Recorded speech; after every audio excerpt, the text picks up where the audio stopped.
तड़का वाली रायता रायता খেতে কম বেশি সবাই পছন্দ করে। তো আজ অনেক দিন পর রায়তা বানাবো। তো আমি আমেরিকাতে যবে থেকে এসেছি, যদি কোনো দিনও টক দই লাগে আমি এরকম বড় একটা ডাব্বা নিয়ে আসি, এটা অনেক দিন পর্যন্ত ভালো থাকে।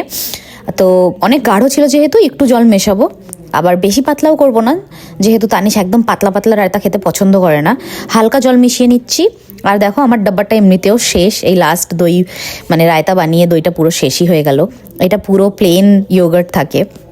তারপর একটু তড়কার জন্য নিয়ে নেবো ধনেপাতা, শুকনো লঙ্কা, জিরে, মাস্টার্ড, পেঁয়াজ। তো তেলের মধ্যে দেখে নাও, সব থেকে আগে আমি ঢেলে দিয়েছি শুকনো লঙ্কা, রাই, তারপরে জিরা, তারপরে কাঁচা লঙ্কা, আর দেবো পেঁয়াজ।